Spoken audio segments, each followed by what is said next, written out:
Welcome to the Beyond the Classroom podcast.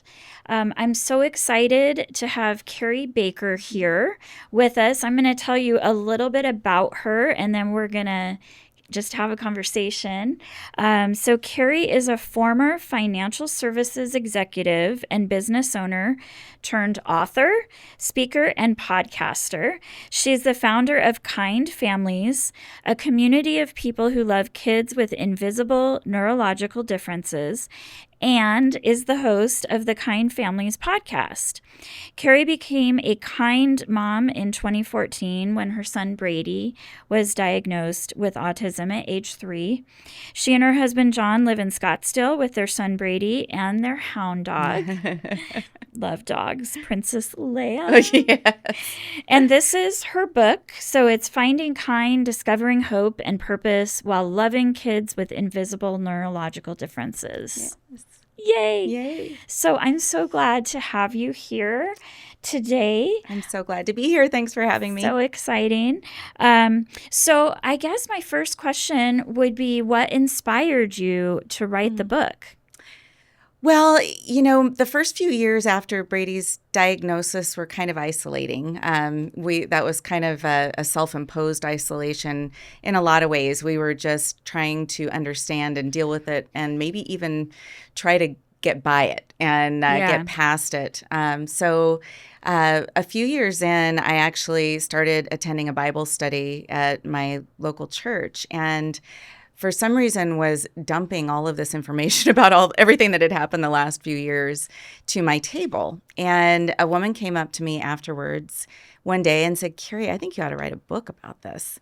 And I was a little bit shocked. I'd been in finance my whole career, and writing a book was not on my radar at all. Mm-hmm. But I did think about the fact that in those early years, I looked for a book that would tell the story of a family. There were lots of medical journals, and there were lots of therapy journals, and ways to help your autistic child and that sort of thing. But I wanted to hear the real story. I didn't have a big community of people around me who were having a similar experience. So I went home and I started writing, and I wrote and wrote and wrote. And this was actually back in 2018. And I just kind of brain dumped everything into a Word file over hours and hours. And I finally got to a point where I had to stop because I didn't know where to take it. I thought, I'm not a therapist, so I can't really give therapy advice. And there are services to help families like ours, but they are different by state. And all I know is Arizona.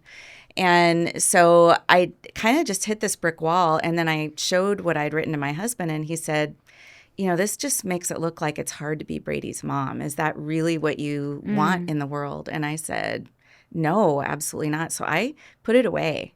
And for several years, I didn't touch it again. And then I think over those few years, it gave Brady time to grow a little bit and progress and develop.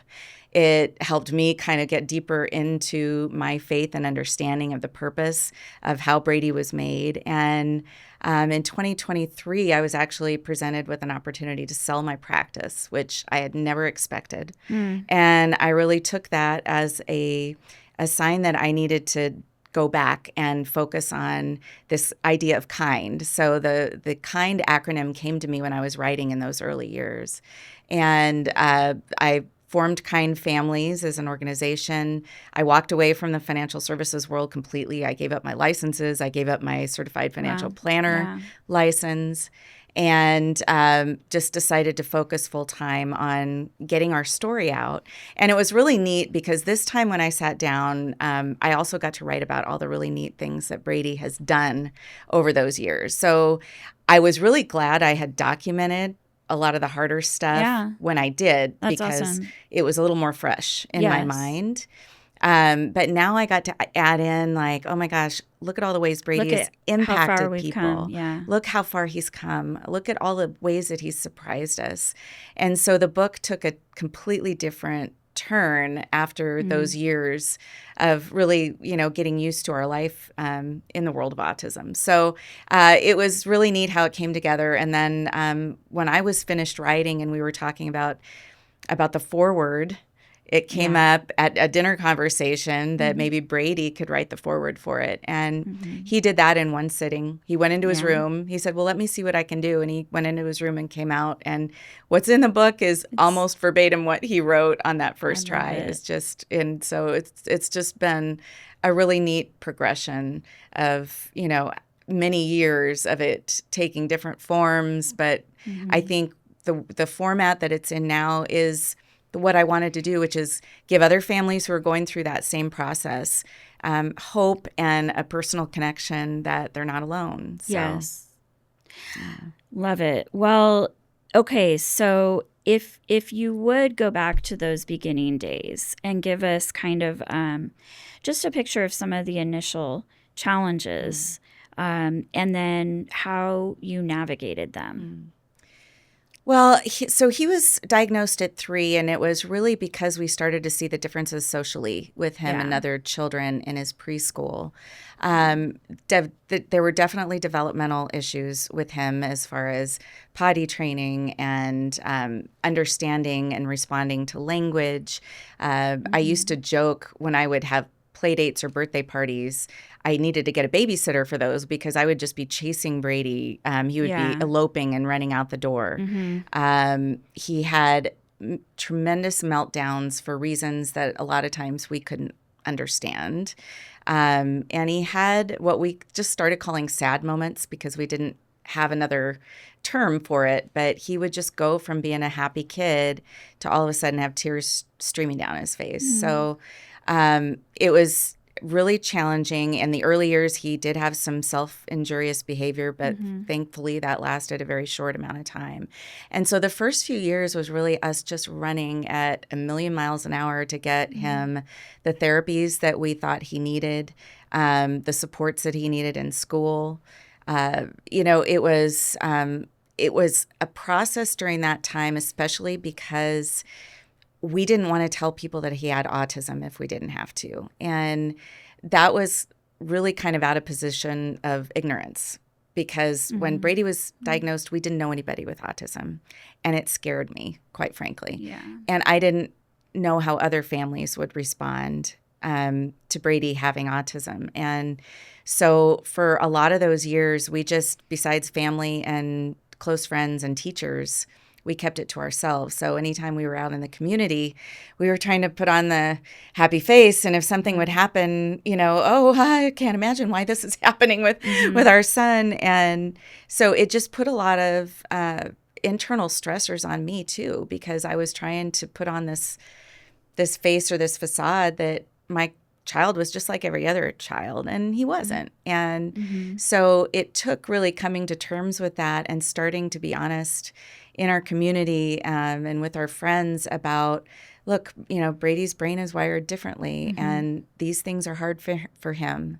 And that started to come around really due to me digging more into, my faith and starting to understand that there was a purpose behind the way that Brady was designed and created. So those first few years, it was about putting on the happy face. And I remember when other families would ask me why he had an aide with him in school, for instance, I would just say, oh, he's got some developmental delays that we're trying to work through. But, so it was difficult. We added our own stressors to the situation by not just being honest with people from the get-go. Well, I think what you describe is what we hear a lot in that we, the loneliness, the not having community that gets you, Right. gets him. And so I just love that you have, put this out into the world for other families to maybe say, hey, these are some things that I can take from a mom, who has lived this and understands this. Right. That can, I the older I get, the more I understand how important community is. 100%. And that's the best feedback that I've gotten from this book is from other moms who say, oh my gosh, I saw myself in Yeah. every chapter I of could that so book. relate. Yeah. Yes. And that's what I was looking for and couldn't Mm-hmm. find when we were going through the Yeah. process. So Yeah. I'm really happy that Yeah. that's what people are getting out of it. It's amazing. Yeah. So that's what I wanted to ask you is just advice that you have for parents who maybe are, their child was just diagnosed or they're starting to navigate that journey. Yeah. What advice do you have for parents, besides finding your community, finding your people? What else would you say? So the community was going to be my answer, but I have other answers too. Yeah. The community was big, really big for me because I will never forget finally meeting a group of moms, and we met in a Bash's coffee shop. And walking in, and within the first 5 minutes, it was like they were speaking my language, Yeah. and I was just in tears the whole time. Yeah. And I'm still friends with those ladies today. And so I think that is huge. And there's so many more ways now to connect with people with social media and those kinds of things. So, but the other thing is, I think that our goal was to get as much done for Brady as we could in this early age as we could. So what was drilled into our heads is, until they reach a certain age, their brains are very malleable and can really be impacted positively from therapies. So where I get sad is when families are suspicious maybe of a diagnosis and don't take that step to get the diagnosis and start getting their children help that they need. And so I would say, it's kind of natural to just want to bury it or to deny it or to say, well, he'll grow out of it. He's just 3 or he's just 4 or, those kinds of things. And I would say, just resist the urge to put it off because those early interventions are so important. That's great advice. But then on the other end, just never underestimate what your child can do. So we were just talking today. Our son is 14. He's finishing middle school, thank goodness, and heading to high school next year. And my husband and I were just talking about we're just blown away by all that he's been able to accomplish. And 10 years ago, if you'd asked us if we would be at this point, we wouldn't have seen any path there. Yeah. So, the thing that I think helped get Brady where he is that we didn't put any limits on the things that he wanted to do. If there was something he was interested in, we were going to really kind of go full bore towards it. So, don't place these false boundaries around your child that maybe your therapists or your doctors even tell you. I mean, we were instructed in our very first parent training that we should cash out Brady's 529 plan for the savings plan for college and use it to build a casita in the back of our house because he was never going to be independent. Oh. And, it was especially for a financial planner, it was devastating. Yeah. And I just want to call up, I don't know who that trainer was, but I want to call her up and say, look at what our son has done. And, thank goodness we didn't cash out his 529 plan and just plan for him to, sit around our house and not be productive or happy. It was an expectation that never should have been allowed to enter our brains. So, they just let your imagination go wild with what it is that your child could actually accomplish, and they just might do it. Yeah, absolutely. Wow, what a story. Yeah. I know when we look at just the history in our country and really around the world of not that long ago, the institutional model. Right. And sometimes, I just think about that and I'm like, what in the world? I know. And so, wow. Thanks for sharing that. I want to talk a little bit about the writing process for you. Okay. And describe describe that for us.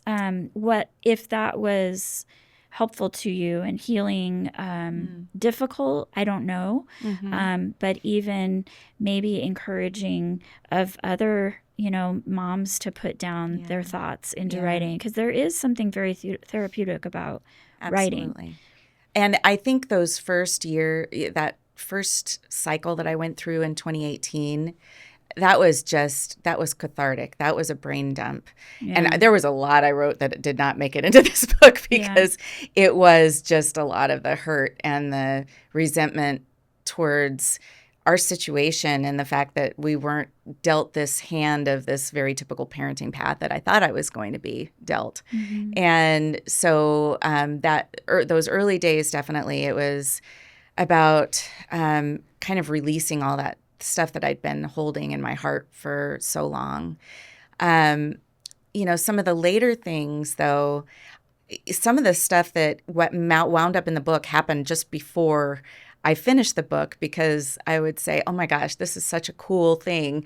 This has got to go in the book, And so those were just so fun to write, because I was able to take those situations, in the context of this new focus that I had for the book of let's give people hope and write about these different ways that Brady had impacted people and the cool things that he's done. So it was a pretty different process. But what I found, I did get writing coaches.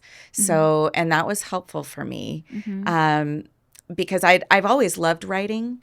And I considered myself a good writer, but I've always written business stuff, and it was about making a point and getting to the point as quickly as you can. And with writing a book like this, I needed to learn that I needed to sit in some of the hard stuff for a little bit longer and maybe take a little bit more of a winding road to the point that I'm trying to make. So that was an education process for me. There were a couple, the introduction that I wrote that was a story of a really hard time was something that I had not written about in 2018. But my writing coach had suggested, I think you should pick out one of those really hard stories. And I actually found some notes that I had taken to deliver to his BCBA, his lead supervisor for his therapies, because she encouraged me whenever there's a major issue that happens, write it down right after it's over so that you can remember and be able to tell us. And I just found one of those notes, and I, it was 10 years earlier. I wouldn't have remembered it if I hadn't had that note, but it was difficult to walk through writing that out and dipping back into those feelings that I had. But it was also just such an amazement to me that this is the same kid, at 13 when the book came out as when he was 3. And I was sitting in my room, in a fetal position, just not knowing what was going to happen next. So it was also a moment of just gratitude of how far we've come and everything. It's amazing. Yeah. So one of the things that we do on this podcast is just share resources with families, with individuals who might benefit from knowing something that we, that we have, or a program that maybe they didn't know about. And so I want to talk about your podcast. And if you can explain a little bit about it, and at the end, we'll talk about where people can find you, but just kind of explain the impact that you've seen it have on the community, and just anything that you want to share about your podcast. Yeah. I never imagined I would do a podcast. That was not on my radar at all. And my writing coach, so I don't know if people are familiar, but Bob Goff and Kimberly Stewart were my 2 writing coaches. Okay. And Bob Goff had been a hero of mine for a long time. I love his books. They're just so uplifting. Yeah. And I was on a call with him one day, and he said, well, why don't you have a podcast? And I said, because I never even thought about having a podcast. He goes, you should do a podcast. It's easy. You can totally do it. And I was like, oh, sure. It's easy for you, Bob. But I told a friend of mine, and she sent me an online course that I took in how to start a podcast. And within a couple weeks, because I lived under the theory when I was being coached by Bob Goff, if Bob tells you to do something, you do it. That's, why I'm paying for the coaching program. Right. So, and it turned out to just be such a blessing because I got to have these conversations with people that I knew would help other moms and families out there. So there's therapists on there. There's other moms who have been down the road. There's moms who have adult children that are even further along than we're at this point. One of the most fun things I did last year, and I got such a huge response on it, was having Brady on, because Brady loves a microphone. If there's one thing that he is skilled at. I listened to that one and I really enjoyed it. Yeah. So it's just been a variety of ways to try to inspire and let people know about, like you said, resources that are out there. So some of the guests that I've had are coaches. Some of them have Instagram accounts that are that I've found really helpful. It was kind of neat. I kind of stalked a gal on Instagram who I followed and asked her to be on the podcast with me. And she did. She agreed to do that. And she had a book out as well. And now we've become really dear friends. Yeah. And so it's just a neat way to show people that, first of all, you're not alone. Second of all, there are all kinds of really cool things that people are doing either for their autistic or kind kids or adults who are kind themselves. People that have either recently discovered that they have a diagnosis or who grew up with a diagnosis during a time where nobody really understood what it was to be autistic or to have ADHD. And so it's turned into something that I love to do. And then at the end of each podcast, because kind is our moniker, I always ask the guests, what is one random act of kindness that someone has shown you? And oh my goodness, the stories that have come from that too, of people they've just been blown away by the kindness, sometimes of complete strangers and sometimes of people who just came in and sat with them or provided for them in a time when they absolutely needed it. And so that part's been really fun too. Oh, that is so fun. So as far as the future and thinking about the advocacy work that you do, what do you see going forward for your podcast, for, when you're out talking to people about the book? Well, I've got some really fun and exciting things that I'm working on right now. One thing that's impacted our family and I've wanted kind families to get more involved in is bullying and making schools and rest of the community more aware of the bullying that's going on towards our kind kids. Yes. And so I actually met a guy who started a company that donates 20% of his revenues to anti-bullying, and it's through a really neat curriculum that is free to schools. It's called, the product is Kind Lips, and it's a lip balm. But it's a totally clean, non-toxic, vegan lip balm.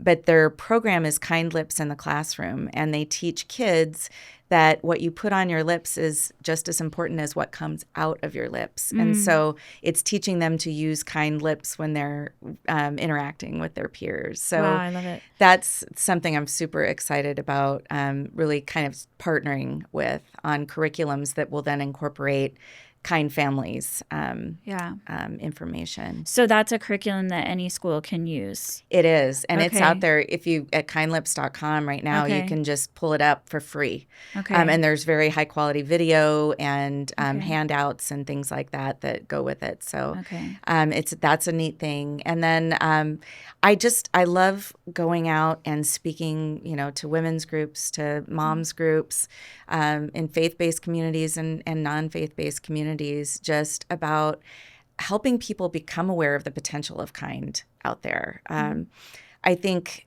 as Brady is now a teenager, and it kind of hit me in the face that he's going to be 18 in 4 years, and a legal adult, that we've got to be doing more to make sure adults who have neurodiversity are able to interview for the jobs that they want. They're able to go to the college and get the training that they want, that they're able to find a passion that they have and go for it. And so it's been neat to find organizations that are really helping with that job training, going into employers and saying, you need to manage these people differently. You can't supervise or interview neurodiverse people in the same way that you do a neurotypical individual. So it's, a lot of that is going to be the offshoot of really supporting and encouraging those parents who have those kids now to, not accept less because they have a kid with a neurodiversity, to really be out there advocating for a kind of life that they would want for themselves. So, so as far as moms or families, anyone who has read your book and given you feedback, what would you say is the main takeaway that you could share on why this book is making an impact, what you've heard feedback wise? Well, the number one thing I've heard is I feel seen. And that was why I wrote the book in the first place. The moms that I've talked to that have read the book, I'm actually doing right now a pilot book study with other moms who are all have kids with autism that are under 12. And once I get that refined through our conversations, then I'll make that available. That'll just be a free PDF download on my website.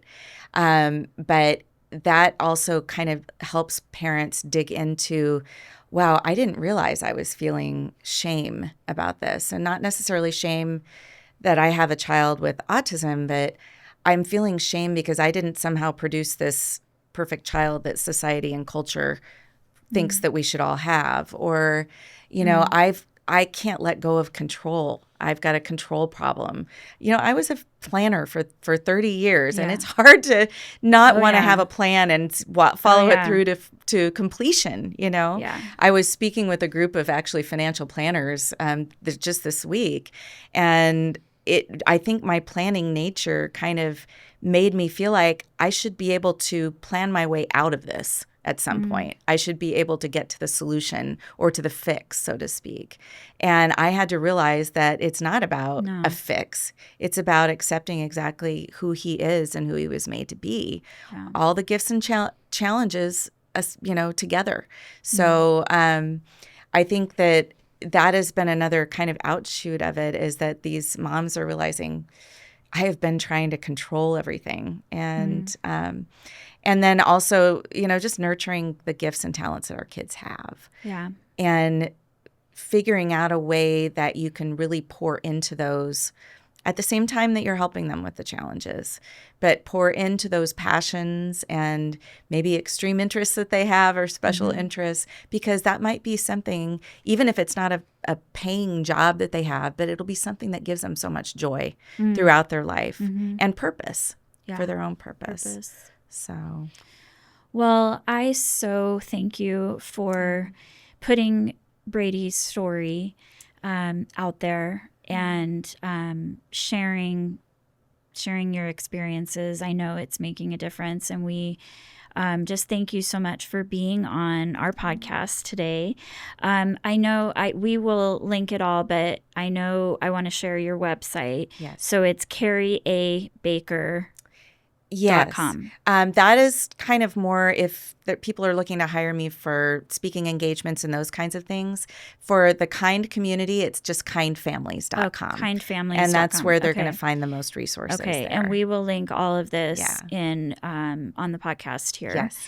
And thank you again so much. You're making such a difference. And this concludes our podcast for today. Thank you so much for listening, and we'll see you next time.